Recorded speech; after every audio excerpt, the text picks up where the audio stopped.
Okay, today's our topic is tonsillitis. We are going to discuss causes, diagnosis, and treatment of tonsillitis.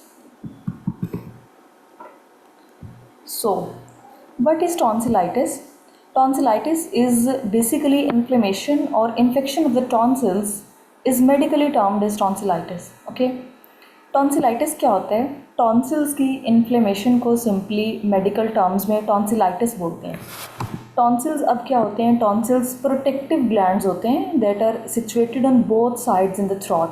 हमारे throat के अंदर, हमारे गले में दोनों साइड्स पे प्रोटेक्टिव ग्लैंड्स होते हैं, पेयर होता है प्रोटेक्टिव ग्लैंड्स का, जिनको हम टॉन्सिल्स कहते हैं. ये जो प्रोटेक्टिव ग्लैंड्स होते हैं ना, ये लिम्फेटिक टिश्यूज़ के बने हुए होते हैं जो बॉडी को वायरसेस और बैक्टीरिया के अगेंस्ट प्रोटेक्शन देते हैं. The tonsils constitute an important part of the body's immune system and vital defense organs. They protect the body from bacteria and viruses by fighting these as soon as they enter the body via oral or nasal cavity. Actually oral और nasal cavity से जैसे ही कोई noxious organism enter होता है तो वहीं पे defensive organs होते हैं, लिम्फेटिक टिश्यूज़ के बने हुए ऑर्गन्स होते हैं, ठीक है, ग्लैंड्स होते हैं जो प्रोटेक्ट करते हैं बॉडी को कि नॉक्शियस ऑर्गेनिज्म को वहीं पे रोक लिया जाए, उसको बॉडी में जो है वो फर्दर ना जाने दिया जाए. तो ये जो लिम्फेटिक मैस होता है ना टिश्यूज़ का, इसको हम कहते हैं टॉन्सिल्स, और टॉन्सिल्स की इन्फ्लेमेशन को हम टॉन्सिलाइटिस बोलते हैं. देखिए यहाँ पे जैसे आपको दिखाया गया है, ये सेंटर में यूव्यूला है, ठीक है, ये साइड पे जो दो रेड रेड कलर के आपको नज़र आ रहे हैं ये पेयर ऑफ टॉन्सिल्स है, लेकिन यहाँ पे टॉन्सिलाइटिस हुई है, ठीक है. वाइट कलर के पैचेस ये आपको नज़र आ रहे हैं, ये बैक्टीरियल टॉन्सिलाइटिस के सिम्टम होते हैं, ठीक है. ये नीचे टंग है, अगर हम एनाटॉमी का थोड़ा सा देखें सेंटर में यूव्यूला है, नीचे टंग है, बोथ साइड्स पे आपको टॉन्सिल्स नज़र आ रहे हैं, लेकिन ये इनलार्ज्ड हैं, रेड हैं, स्वोलन है और इनके ऊपर वाइट पैचेस बने हुए हैं, ठीक है. तो ये टॉन्सिलाइटिस में इस तरह की अपीयरेंस होती है. एनाटॉमी की अगर हम बात करें, नॉर्मल स्टेट में tonsils are pink in colour, ठीक है. नॉर्मल अगर टॉन्सिल्स होते हैं ना, वो पिंक कलर के होते हैं, similar to their surrounding tissue. जैसे हमारे जो ओरल कैविटी का सारा सराउंडिंग टिश्यूज होते हैं, जैसे टंग पिंक कलर की होती है, ठीक है, जो बक्कल कैविटी है उसकी म्यूकस मेम्ब्रेन पिंक कलर की होती है, बिल्कुल इसी तरह से जो टॉन्सिल्स होते हैं ये भी पिंक कलर के होते हैं. लेकिन जब टॉन्सिलाइटिस होता है तो ये डार्क रेड कलर के, ब्राइट रेड कलर के हो जाते हैं और स्वेल कर जाते हैं. And about the same size, the tonsils along with adenoids are said to form the first line of defense against infective organisms. Adenoids are also a kind of tonsils. ये भी ग्लैंड्स होते हैं जो lymphatic tissues के बने हुए होते हैं, ठीक है, और ये जो होते हैं ये फर्स्ट लाइन ऑफ डिफेंस होते हैं against any infective organism. Talking about pathology, when tonsils get inflamed, they become red, swollen, and may develop pus pockets that start exuding a discharge. जब टॉन्सिल्स, जब कोई इन्फेक्शन होता है ना, tonsils inflamed हो जाते हैं, स्वेल हो जाते हैं, इन्फ्लेमेशन हो जाती है वहाँ पे, ठीक है, तो वो डार्क ब्राइट रेड कलर के हो जाते हैं और उनके ऊपर ना पस के छोटे छोटे वो नोड्यूल्स बन जाते हैं जिनको हम पस पॉकेट्स कहते हैं. ये एक्चुअली बैक्टीरियल टॉन्सिलाइटिस में होता है, वायरस में ऐसी अपीयरेंस नहीं होती. In cases with recurrent infections, the tonsils may become so swollen over a period of time so as to almost touch each other. अगर किसी को रिकरेंट इन्फेक्शन रहता है ना, बार बार उसके जो टॉन्सिल्स हैं वहाँ पे इन्फ्लेमेशन होती है, तो ये इतने इन्फ्लेम्ड भी कर सकते हैं कि दोनों साइड के, देखिए अलग अलग साइड पे होता है, एक राइट साइड पे टॉन्सिल होता है, एक लेफ्ट साइड पे होता है. ये नॉर्मल पर्सन के अंदर बेयरली विजिबल होते हैं, लेकिन जब किसी को रिकरेंट इन्फेक्शन होते हैं तो इनमें स्वेलिंग बहुत ज़्यादा होती रहती है, तो इतने स्वेल कर सकते हैं कि बिल्कुल राइट और लेफ्ट का जो टॉन्सिल्स होता है ना, बिल्कुल एक दूसरे के साथ टच करने लग जाता है, जिसको हम किसिंग टॉन्सिल्स भी बोलते हैं. Tonsillitis is very common amongst children. No particular gender predilection is seen in cases of tonsillitis.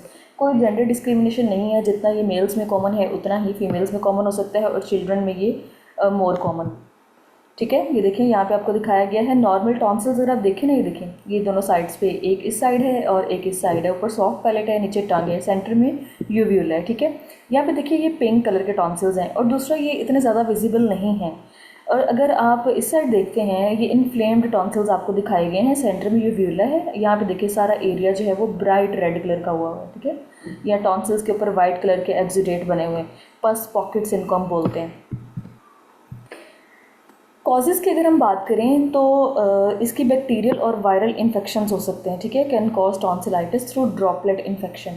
ये फैलता कैसे है? ड्रॉपलेट इन्फेक्शन के ज़रिए. इसका जो रूट ऑफ एंट्री है वो भी ड्रॉपलेट होता है, ठीक है. और बैक्टीरियल भी हो सकती है, वायरल भी हो सकती है। बैक्टीरियल और वायरल की अपीयरेंस में थोड़ा सा डिफरेंस होता है, वो हम थोड़ा आगे जाकर डिस्कस करते हैं। कॉमन कॉज अगर हम बैक्टीरिया की बात करें ना, तो streptococcus bacteria is the more common. Other common causes include adenoviruses, influenza viruses, Epstein Barr virus is also common organism to cause tonsillitis. Enteroviruses and herpes simplex viruses are some of the viruses that can cause tonsillitis, but the leading cause is streptococcus bacteria. यहाँ पे देखें, आपको bacterial और viral की appearance में difference दिखाया गया है, ठीक है। ये देखें सेंटर में, ये इस साइड बैक्टीरियल है। बैक्टीरियल की जो वाजे वो डिफ्रेंशिएशन होती है ना, वो यही होती है कि वाइट कलर के ना पस की पॉकेट्स बन जाती हैं इसके ऊपर, टॉन्सिल्स के ऊपर। ये देखिए आपको नज़र आ रहा है, ये इधर सिर्फ ब्राइट रेड है, स्वोलन है, ठीक है। थ्रोट के अंदर जो है वो रेडनेस भी होगी, सोरनेस भी होगी, लेकिन ये वाइट कलर के पैचेस आपको बैक्टीरियल इन्फेक्शन में ही नज़र आएंगे, ठीक है। वाइटिश स्पॉट्स होते हैं बैक्टीरियल में, जो कि वायरल में नहीं होते। बाकी साइन सिम्टम्स इनके तकरीबन सेम ही होते हैं, ठीक है। और बैक्टीरियल में अगर एक और चीज़ आप नोटिस करें तो जो टंग होती है ना, वो ग्रे और फरी सी हो जाती है। ऐसे लगता है टंग के ऊपर ना फर सी बनी हुई है, टंग रफ हो जाती है और ग्रेश कलर की हो जाती है।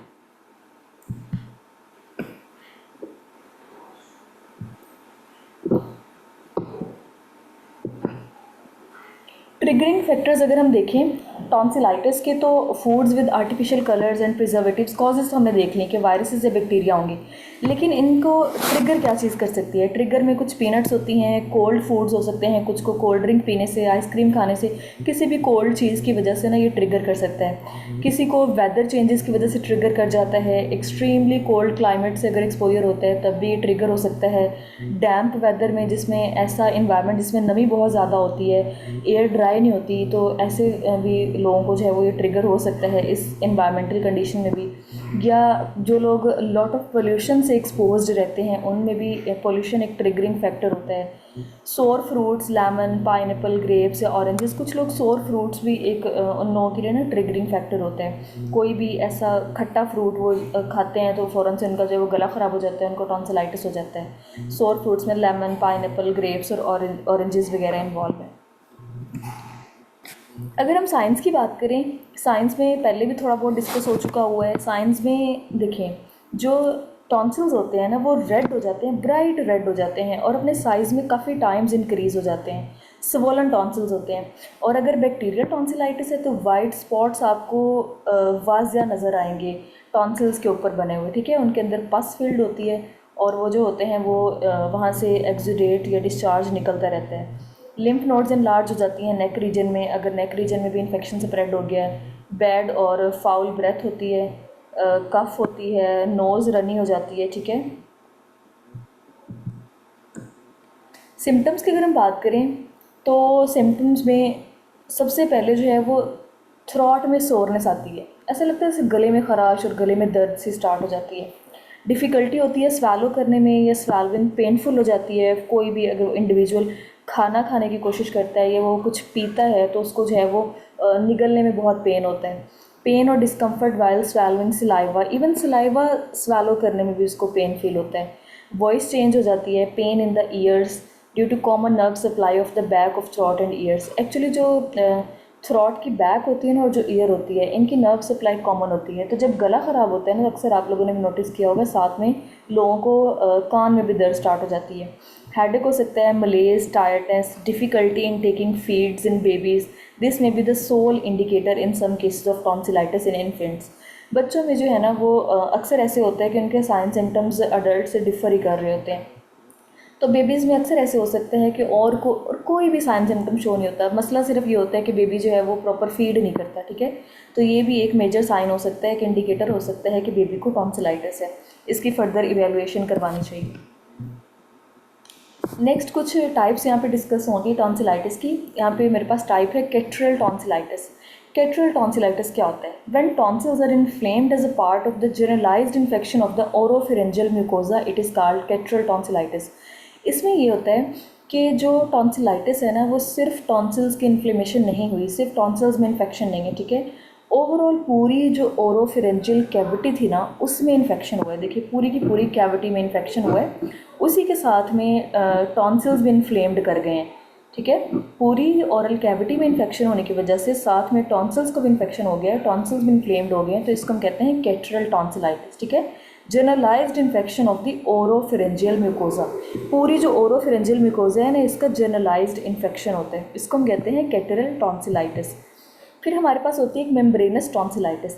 मेम्ब्रेनस टॉन्सिलाइटिस में क्या होता है, समटाइम्स एक्सुडेशन फ्रॉम क्रिप्ट्स में coalesces to form a membrane over the surface. अब मैंने आपको जैसे बताया पहले ही कि जब बैक्टीरियल टॉन्सिलाइटिस होता है ना, तो टॉन्सिल्स के ऊपर वाइट कलर के पस पॉकेट्स बन जाती हैं, पैचेस बन जाते हैं। ठीक है, उनके अंदर पस फिल्ड होता है। जब वो पैचेस बहुत ज़्यादा बन जाते हैं और वो ओवर फिल्ड होते हैं ना, फिर वो फटना शुरू हो जाते हैं। ठीक है, वो क्या करते हैं, वो क्रिप्ट होना शुरू हो जाते हैं, वहाँ से एक्सुडेट निकलते हैं और वो पूरे टॉन्सिल्स को कवर कर लेता है। ऐसे लगता है कि टॉन्सिल्स के ऊपर ना वाइट कलर की एक मेम्ब्रेन सी बन गई है। ठीक है, तो इस कंडीशन को हम कहते हैं मेम्ब्रेनस टॉन्सिलाइटिस। इसमें सिंपली कुछ भी नहीं है, जो पस पॉकेट्स बने थे ना, वो अब फट गए हैं, वहाँ से पस निकला है और वो उसने कवर कर लिया पूरे टॉन्सिल्स को। ठीक है, ऐसे अपीयरेंस आ गई है जैसे एक मेम्ब्रेन बनी हुई है, तो मेम्ब्रेनस टॉन्सिलाइटिस इसको कहते हैं। फिर हमारे पास होती है parenchymatous tonsillitis. When the whole tonsil is uniformly congested, देखिए पूरे के पूरे जो टॉन्सिल्स है ना यूनिफॉर्मली कंजेस्टेड हैं। ठीक है, इसको हम कहते हैं पेरेन्काइमेटस टॉन्सिलाइटिस। डायग्नोसिस में सबसे पहले हम देखते हैं कि फिज़िकल जो साइन सिम्टम्स होते हैं उनकी बेस पे भी टॉन्सिलाइटिस को डायग्नोस किया जा सकता है। अगर हम थ्रोट एग्जामिनेशन करते हैं तो उसमें हमें क्या चीज़ें नज़र आएंगी इसके अंदर, टॉन्सिलाइटिस के अंदर, तो उसमें सबसे पहले तो redness and swelling of tonsils. जो टॉन्सिल्स होते हैं ना, वो ब्राइट रेड कलर के होते हैं और स्वेल होते हैं, साइज़ में नॉर्मल से कहीं ज़्यादा इंक्रीमेंट हो चुका होता है। Pus pockets on the tonsils in case of bacterial tonsillitis, discharge from tonsils होते हैं। In case of peritonsillar abscess, there may be shift of the involved tonsil towards the center of the throat। ऐसे होता है कि अगर पेरिटॉन्सिलर abscess भी develop हो जाते हैं, यानी टॉन्सिल्स के ऊपर तो वाइट कलर के पैचेस बने ही बने हैं, लेकिन टॉन्सिल्स के नियर बाय में जो सराउंडिंग्स होती हैं ना, वहाँ पर भी पस के पैचेस डेवलप होना स्टार्ट हो जाते हैं, एब्सेस डेवलप हो जाती है। नियर द टॉन्सिल्स अगर एब्सेस डेवलप होती है तो उसको हम कहते हैं पेरिटॉन्सिलर एब्सेस। ठीक है, पेरिटॉन्सिलर एब्सेस मीन टॉन्सिल्स के राउंड अबाउट जो एरिया था वहाँ पे एब्सेस डेवलप हो जाती है, इसको हम पेरिटॉन्सिलर एब्सेस कहते हैं। जब पेरिटॉन्सिलर एब्सेस होती है ना, तो अक्सर ऐसे होता है कि एक जो टॉन्सिल होता है वो साइज़ में बहुत ज़्यादा इंक्रीज़ कर जाता है। जब वो साइज़ में बहुत ज़्यादा इंक्रीज़ कर जाता है ना, फिर वो यूव्यूला सेंटर में होता है, तो वो यूव्यूला को पुश करता है, तो यूव्यूला जो होता है ना, वो फिर ऑपोजिट साइड में जो है वो बेंड हो जाता है। पेरिटॉन्सिलर एब्सेस में शिफ्ट हो सकता है tonsil towards the centre of the throat. जो वो है, जो आपका टॉन्सिल है वो थ्रोट के सेंटर में आई जा रहा है, जिसकी वजह से वो यूव्यूला को पुश करता है, और यूव्यूला जो है ना वो ऑपोजिट साइड में, जिस तरफ पेरिटॉन्सिलर एब्सेस है ना, उसकी ऑपोजिट साइड में यूव्यूला शिफ्ट हो जाता है away from the affected tonsil. ठीक है, कुछ टेस्ट होते हैं जिनकी बेसिस पे हम डायग्नोसिस बनाते हैं, उसमें सरे-फहरिस्त आता है थ्रोट स्वैब। थ्रोट स्वैब में हम क्या करते हैं, एक हम सैंपल लेते हैं, एक स्वैब स्टिक लेके ना थ्रोट में से सैंपल लेते हैं, ठीक है, सिक्रेशन का, फिर उसको फर्दर एग्जामिन करते हैं। मोनोस्पॉट टेस्ट होता है, ब्लड टेस्ट हम लेते हैं जिसमें सर्टेन एंटीबॉडीज़ को डिटेक्ट करते हैं। ठीक है, which can help confirm that a person symptoms are due to mononucleosis. Mononucleosis is infectious condition which is caused by Epstein Barr virus. ठीक है, तो उसके अगेंस्ट जो है वो एंटीबॉडीज़ को हम असेस करते हैं। Epstein Barr virus antibodies, if a monospot test is negative, antibodies in the blood against EBV might help diagnose. अगर आपने मोनोस्पॉट टेस्ट किया है और वो नेगेटिव आ रहा है, ठीक है, तो फिर हो सकता है कि एप्स्टीन बार, ये अगर मोनोस्पॉट टेस्ट नेगेटिव आया ना, तो ये बिल्कुल इंडिकेट नहीं करता कि एप्स्टीन बार वायरस जो प्रेजेंट नहीं है या मोनोन्यूक्लियोसिस नहीं है। ठीक है, उसके लिए फिर हम फर्दर टेस्टिंग करते हैं जिसमें एप्स्टीन बार वायरस एंटीबॉडीज़ को चेक करते हैं। मोनोस्पॉट टेस्ट अगर नेगेटिव आ गया है, एंटीबॉडीज़ अगर हम चेक कर रहे हैं, EBV might help diagnose mononucleosis. ठीक है, उसके अगेंस्ट एंटीबॉडीज़ को अगर हम चेक कर लेंगे, एंटीबॉडीज़ की प्रेजेंस कंफर्म कर सकती है कि मोनोन्यूक्लियोसिस पर्सन को था या नहीं था। इसके अलावा ब्लड टेस्ट हम करवाते हैं। ब्लड टेस्ट में CBC जो है वो मेजर एक टेस्ट होता है। CBC से ये होता है कि इन्फेक्शन का पता चलता है। जब इन्फेक्शन होता है तो WBCs होते हैं वो नॉर्मल से काफ़ी इंक्रीज़ हुए होते हैं, तो जो सेल फ्रैक्शन होता है ना ब्लड के अंदर, वो एक इम्पॉर्टेंट इंडिकेटर होता है प्रेजेंस और एब्सेंस ऑफ इन्फेक्शन का। Moving towards complications. कॉम्प्लिकेशंस में दो तरह के कॉम्प्लिकेशंस हो सकते हैं, कुछ लोकल कॉम्प्लिकेशंस हो सकते हैं, कुछ सिस्टेमिक कॉम्प्लिकेशंस हो सकते हैं, ठीक है। सबसे पहले हम लोकल कॉम्प्लिकेशंस की बात करते हैं। लोकल कॉम्प्लिकेशंस में severe swelling with spread of infection and inflammation to the hypopharynx. Pharynx के पीछे वाला जो सारा पोर्शन है ना, हाइपोफेरेंक्स एंड लेरिंक्स, यहाँ पे क्या होता है कि जब बहुत ज़्यादा इन्फ्लेमेशन हो जाती है टॉन्सिल्स की, तो उसकी वजह से फिर फेरेंक्स और वो लेरिंक्स तक भी चला जाता है, ठीक है। Inflammation occasionally produce increasing respiratory obstruction. जब टॉन्सिल्स बहुत ज़्यादा इन्फ्लेम्ड हो जाते हैं और लेरिंक्स को भी इन्वॉल्व कर लेते हैं तो फिर रेस्पिरेटरी कॉम्प्लिकेशंस आती हैं, ठीक है। थ्रोट बिल्कुल ब्लॉक हो जाता है, रेस्पिरेशन जो है वो बहुत मुश्किल हो जाती है पेशेंट के लिए, नॉर्मली ब्रीथ करना उसके लिए टफ हो जाता है, ठीक है। Although this is very rare in uncomplicated acute tonsillitis. ये एक मेजर कॉम्प्लिकेशन है। अगर किसी को रिकरेंट इन्फेक्शन होता है और सीवियर इन्फेक्शन होता है, अगर किसी को एक्यूट टॉन्सिलाइटिस है ना, तो उनमें ये चीज़ बिल्कुल भी कॉमन नहीं है, वो लोग रिकवर हो जाते हैं। एक इसकी कॉम्प्लिकेशन इंपॉर्टेंट होती है पेरिटॉन्सिलर एब्सेस। पेरिटॉन्सिलर एब्सेस के लिए ना एक और टर्म यूज़ होती है क्विंजी, ठीक है। क्विंजी और पेरिटॉन्सिलर एब्सेस एक ही चीज़ होती है। पेरिटॉन्सिलर एब्सेस क्या होता है? पेरिटॉन्सिलर एब्सेस टॉन्सिल्स के नियर बाय जो एरिया है वहाँ पे एब्सेस डेवलप हो जाती है, ठीक है। It is one of the complications of the acute tonsillitis and its development means that infection has spread outside the tonsillar capsule. Tonsils जहाँ पे प्रेजेंट है वहाँ पे तो इन्फेक्शन है ही सही अगर किसी को टॉन्सिलाइटिस है, लेकिन अगर उस टॉन्सिल्स के कैप्सूल से बाहर भी इन्फ्लेमेशन स्टार्ट हो रही है या पस के पॉकेट्स बन रही हैं, पाउचेस बन रहे हैं जिनके अंदर एक्सुडेट भरा हुआ है, ठीक है, तो उसको हम कहते हैं पेरिटॉन्सिलर एब्सेस। और ये एक कॉम्प्लिकेशन होती है टॉन्सिलाइटिस की, एक्यूट टॉन्सिलाइटिस की वेरी कॉमन कॉम्प्लिकेशन है। Spread of infection from tonsils or more usually from peritonsillar abscess through the superior constrictor muscles of the pharynx first results in cellulitis of the neck and later in the parapharyngeal space abscess. अगर क्विंजी जो है वो ठीक नहीं होती, ठीक है, पेरिटॉन्सिलर abscess further aggravate करती है तो फिर वो पूरे फेरेंक्स को इन्वॉल्व कर लेती है, ठीक है, पूरी जो है वो आसपास के एरियाज़ को इन्वॉल्व करके पैराफेरेंजियल स्पेस एब्सेस में कन्वर्ट हो जाती है। सिस्टेमिक और जनरल कॉम्प्लिकेशंस की अगर हम बात करें तो अक्यूट टॉन्सिलाइटिस रेयर और almost confined to childhood. Acute tonsillitis अक्सर बच्चों में ही कॉमन होती है और इसकी कोई सिस्टेमिक या जनरल कॉम्प्लिकेशंस दिखने में नहीं आती, लेकिन सेप्टिसीमिया जो है ना ये एक इसकी सिस्टेमिक कॉम्प्लिकेशन होती है अगर अक्यूट टॉन्सिलाइटिस को ट्रीट ना किया जाए। Untreated acute tonsillitis can result in septicemia with septic abscess, septic arthritis and meningitis, ठीक है। इसमें सेप्सिस डेवलप हो जाती है जो अगर इसको प्रॉपर ट्रीट ना किया जाए तो टॉन्सिल से पेरिटॉन्सिल्स तक, फिर पैराफेरेंजियल कैविटी, इवन पूरा बक्कल कैविटी, लैरिंक्स तक इन्वॉल्व होके फिर वो ब्लड लाइन में चला जाता है, ठीक है, बॉडी में इतना पेनिट्रेट कर जाता है कि पूरी बॉडी में फिर वो इन्फेक्शन फैल जाता है जिससे सेप्टिसीमिया हो जाता है। और सेप्टिसीमिया कहीं भी हो सकता है, सेप्टिक एब्सेसिस डेवलप हो सकती हैं, सेप्टिक आर्थराइटिस हो सकता है, आर्थराइटिस मीन जॉइंट्स इन्फ्लेम्ड हो जाते हैं, पेनफुल हो जाते हैं, स्वेल हो जाते हैं, ठीक है, एंड मेनिंजाइटिस वहीं से जो इन्फेक्शन है वो ब्रेन तक भी जा सकता है, ठीक है। अगर हम ट्रीटमेंट की बात करें, एलोपैथिक ट्रीटमेंट में या ड्रग्स में हम जो ड्रग्स यूज़ करते हैं उसमें एसिटामिनोफेन और आइबुप्रोफेन, यानी जो मेजर इशू है ना वो है इन्फ्लेमेशन ऑफ टॉन्सिल्स, ठीक है, इन्फ्लेमेशन ऑफ टॉन्सिल्स है और अगर कंफर्म्ड है कि किसी बैक्टीरिया की वजह से है तो दूसरी जो हमारी ड्रग ऑफ चॉइस हो सकती है वो एंटीबायोटिक्स होती हैं, ठीक है। सबसे पहले हम एंटी इन्फ्लेमेटरी ड्रग्स देते हैं जिसमें एसिटामिनोफेन और आइबुप्रोफेन जो है वो सिम्टम्स को काफ़ी हद तक रिलीव कर देती हैं। Antibiotics are prescribed once bacterial infection is confirmed, और अगर bacterial infection throat swab culture से या किसी भी इस टेस्टिंग से या अगर उसकी अपरेंस ऐसी बता रही है जैसे वाइट कलर के पैचेस बने हुए हैं, ठीक है, उससे अगर कंफर्म होता है कि इसका बैक्टीरियल इन्फेक्शन है पेशेंट को तो फिर हम एंटीबायोटिक्स स्टार्ट करवा दे सकते हैं। और अगर ये बहुत ही ज़्यादा जो टॉन्सिलाइटिस है वो सीवियर है, एंटीबायोटिक्स से या एंटी इन्फ्लेमेटरी ड्रग से ट्रीट नहीं होता तो फिर एक सर्जिकल अप्रोच हमारे पास होती है जिसमें टॉन्सिलेक्टमी आता है। For those children who do not respond to antibiotics, जो एंटीबायोटिक्स को रिस्पॉन्ड नहीं करते फिर उनके टॉन्सिल्स हमें रिमूव करने पड़ते हैं जिसको हम मेडिकल टर्म में टॉन्सिलेक्टमी बोलते हैं। Quinsy care, it is usually treated by draining the abscess and antibiotics. Sometimes removing the tonsils is needed to treat quinsy. Quinsy मैंने आपको जैसे पहले भी बताया कि पेरिटॉन्सिलर एब्सेस को ही क्विंजी बोलते हैं।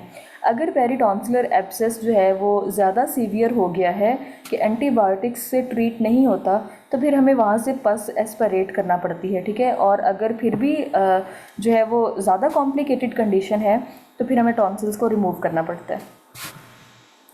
प्रिवेंशंस की बात करें तो सबसे पहले तो क्लोज कांटेक्ट आपने अवॉइड करना होता है। जो सिक है, जो नॉन केस है टॉन्सिलाइटिस का, उससे बहुत क्लोज आपने कांटेक्ट नहीं करना, क्योंकि ये ड्रॉपलेट से इन्फेक्शन फैलता है।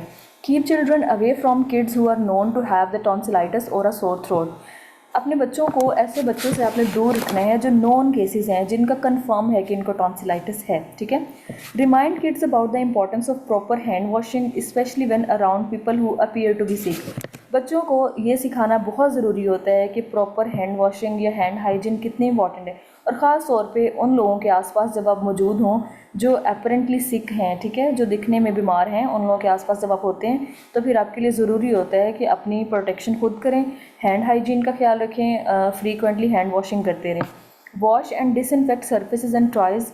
और अगर आपके आसपास ऐसे लोग प्रेजेंट हैं जिनको इन्फेक्शन है, तो फिर अपने सर्फेसिस को और टॉयज़ को भी डिसइंफेक्ट करना ज़रूरी होता है। Teaching kids to cover their mouths when coughing और sneezing, preferably using a tissue so that germs do not get on their hands, and show them how to use tissues to wipe their noses. बच्चों को ये सिखाना बहुत ज़रूरी होता है कि उन्हें कफ़ एटिकेट्स आने चाहिए, उन्हें स्नीज़ एटिकेट्स आने चाहिए, ठीक है, कि जब उन्होंने कफ़ और स्नीज़ करना है तो ऐसे बिल्कुल हाथ मुंह के सामने रख के कफ़ या स्नीज़ नहीं करना, ठीक है। उन्हें ये सिखाना चाहिए हमें कि उनके हाथ में टिश्यू होना चाहिए, टिश्यू मुंह के सामने रख के तब आपने स्नीज़ या कफ़ करना है, ताकि जो जर्म्स वगैरह हैं ना वो आपके डायरेक्ट हैंड पे ना लगें, ठीक है, वो टिश्यू पे लगें और उस टिश्यू को फिर आपने डिस्कार्ड कर देना। Carry disposable wipes and hand sanitiser to clean hands.